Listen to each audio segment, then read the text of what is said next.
Throughout its history, Toronto has been a city divided into many communities and neighbourhoods. As the city has grown, new neighbourhoods have been created out of primarily agricultural land. Over time, the neighbourhoods within existing areas have also been altered and rearranged. The variety and breadth of neighbourhoods within the city has led to the moniker, the City of Neighbourhoods.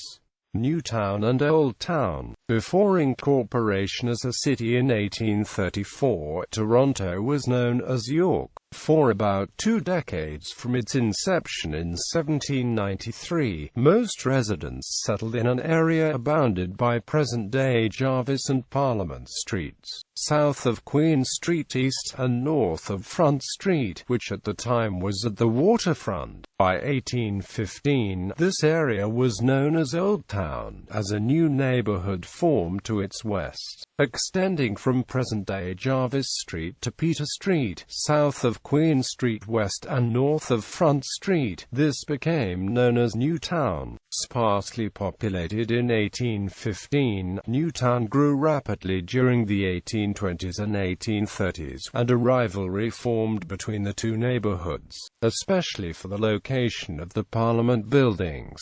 The early ward system. The earliest Toronto neighbourhoods were the 5 municipal wards that the city was split into in 1834. The wards were named for the patron saints of the 4 nations of the British Isles and St. Lawrence, the patron saint of Canada. Today, only St. Lawrence remains a well-known neighbourhood name. The others have attached the names to a variety of still existing landmarks, including 3 subway stations. As Toronto grew, more wards were created, still named after prominent saints. St. James Ward is preserved in the modern St. Jamestown neighbourhood, while the northern ward of St. Paul's has continued to the present as a federal and provincial electoral district.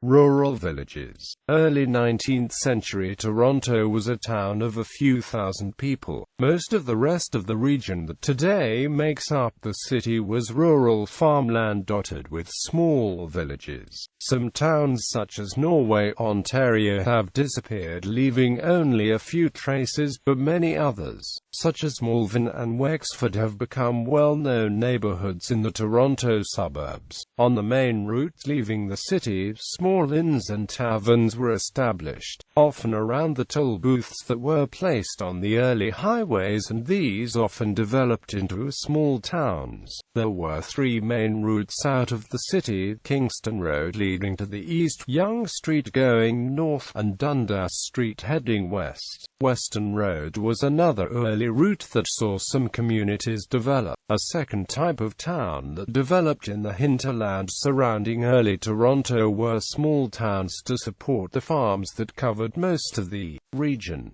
These tended to develop at the intersection of 2 concession roads and were usually based around a post office or a small church. Railway towns. In the second half of the 19th century, several rail lines were built across the Toronto area. This led to another group of towns being founded as rail lines, and rail stations quickly became focal points for the creation of new towns and neighbourhoods. The most important was the Grand Trunk Railway line running along the shore of Lake Ontario. The Central Union Station was the meeting point of a number of lines, and this contributed to the growth of industry throughout the area between Queen Street and the lake shore. East and west of downtown, the major stations were established at Parkdale and Riverside South. They both became centers of activity. Hotels, such as the Gladstone and New Broadview House, opened to serve travellers. Parts of town that had once been home to small rural communities were transformed by the railway into major industrial areas. To the northwest of the city, the small towns of Carleton and Davenport were subsumed into the junction, and it became the site of many large factories and warehouses. To the east, the towns of Strangford and Mortlake became known as Scarborough Junction. Further away from town, the railways also altered geography. New communities developed around railway yards and facilities to house the workers. The largest of these was East Toronto, which developed east of the city around her trunk's main yards. In the eastern part of Scarborough, Irish railway workers built up the town of West Hill. The existing small town of Leaside grew rapidly after a maintenance yard was built nearby. Urban slums and streetcar suburbs. By the end of the 19th century, the centre of Old Toronto had become an almost wholly industrial and commercial area. Some residents stayed behind in these districts, generally poorer citizens and newly arrived immigrants. These became some of Toronto's first ethnically based neighbourhoods. The working-class Irish who laboured in many of the factories were concentrated in the eastern part of the city, and these neighbourhoods were named Cabbagetown and Corktown after them. Jewish immigrants also began arriving in considerable numbers at the end of the 19th century, and they settled in a region that was known as the Ward, centered at the corner of Bay Street and a collection of side streets that would later become Dundas Street. In the early 20th century, Chinatown would develop into another important neighborhood just to the east. Middle and upper-class residents left the core and moved into new areas further out, creating a number of new neighborhoods. A ring of former farmland around the city was thus developed into new residential areas. These included the Annex, named for its annexation to the city of Toronto, and the former village of Yorkville. This process accelerated considerably at the end of the century with the introduction of the streetcar. The streetcar allowed residents living outside the central business district to travel to work with ease. New areas, again mostly middle and upper class, grew up along the streetcar lines, creating new neighborhoods like Riverdale, The Beaches, Birchcliff, North Toronto, and Parkdale. Working-class streetcar suburbs developed in New Toronto, Mimico and Long Branch in what is now Etobicoke postal districts. By the 1920s, most of the neighborhoods of Old Toronto had been established. In a non-comprehensive list in 1925, writer to the Toronto Star listed Rosedale, Riverdale, Parkdale, High Park, Junction, Danforth, Earls Court, Witchwood, Willowvale, North Toronto, Beach, and Leaside. All of these neighborhoods are still commonly used today, with the exception of Willowvale, which is now known as Christie Pitts. The name of the park it surrounds having been changed the same way. In 1925, the post office divided Toronto into 10 postal zones, in an effort to facilitate mail sorting in an era before postal codes. There was no obligation to use the zone numbers, and were originally not widely adopted. After the Second World War, the zone numbers did begin to be used extensively. The postal districts became one of the primary ways of dividing up the city. Residents frequently described themselves as living in Toronto 2 or Toronto 10. The system was retained until 1971, with gradual modification. New zones were added as the city expanded outwards, and downtown zones were subdivided as the number of homes and businesses in the core increased. By 1966, the urban areas of the city were covered by 19 zones, while more distant areas had one-letter codes, such as R for Rexdale and W for Willowdale. The suburbs and downtown clearances. The years after the Second World War saw a dramatic change to the neighborhoods of Toronto. The automobile made even more distant suburbs possible, and the baby boom encouraged the rapid construction. The next 30 years saw an explosion of growth in the townships around the city, and the region that soon became known as Metro Toronto. Scarborough, North York, and Etobicoke were transformed from largely rural farmland into vast stretches of housing. The early suburban developers did not put much emphasis on creating neighborhoods, though in time many of these areas developed strong communities. Some suburbs embraced the names of the small villages that had once been there. Many others were given monikers invented by real estate agents attempting to market the land. During this same era, the downtown neighborhoods saw significant changes. The financial district was growing northwards, and the ward and many of the oldest parts of Chinatown were demolished to make way for new projects, such as Toronto City Hall.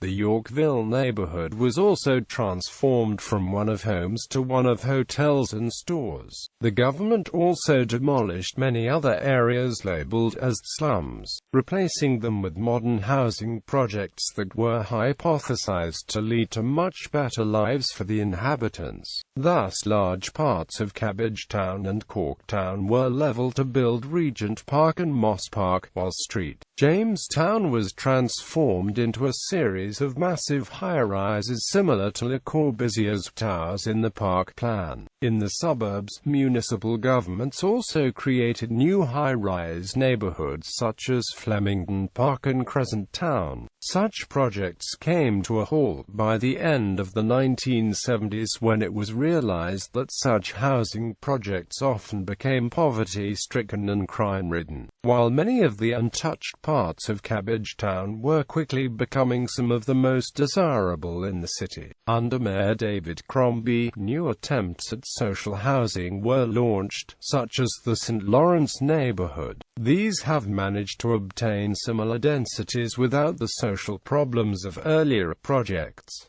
Neighborhood revival. In the post-war years, many traditional neighborhood names faded as postal district numbers were in common use and many older neighborhoods declined. The name Riverdale was one that faded as the once middle-class area became much poorer. A 1964 Toronto Star series labeled the entire area north of Gerrard as the Danforth. A real estate agent working in the area for several years in the 1970s also reported never hearing the area referred to as Riverdale. Residents and real estate soon found that giving neighborhoods distinct names and identities made them more attractive. The 1970s thus saw much of the city divided into neighborhoods. Older neighborhood names were restored, such as Riverdale, though not before an attempt by real estate agents to rechristen the area Cabbagetown too, after the rapidly gentrifying area across the river.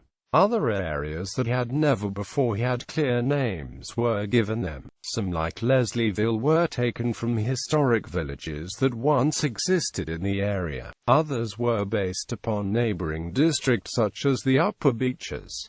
Not all such attempts at naming areas were successful. Attempts to dub areas as Chester Village of the South Annex never won acceptance. Post-industrial Toronto. By the 1980s, almost all the open areas within the limits of Metro Toronto had been developed, with most of the growth in brand-new developments occurring in the belt around Toronto known as the 905. This same era saw the rapid deindustrialization of Toronto, as almost all the factories and warehouses that had once dominated the waterfront disappeared. This created wide expanses for new developments and new neighborhoods. A number of new communities have developed and are developing in these post-industrial zones, the largest of them being City Place on the former railway lands. To the west and east, other residential and cultural zones have appeared in areas such as Liberty Village and the Distillery District. Other stretches of the waterfront, such as the West Don Lands and the Portlands, are still mostly empty and awaiting redevelopment programs. With the disappearance of open spaces in the city of Toronto and the revitalization of the downtown, there has been considerable condominium construction, creating residential communities in areas that were once almost wholly commercial, such as the Financial District and Yorkville. The suburbs have also seen considerable densification. North York Centre has grown into a large cluster of condominiums and office buildings, and a similar, though less dramatic, process is occurring at Scarborough City Centre. Since the completion of the Shepherd subway line in 2002, there has been a boom in condominium construction along the route.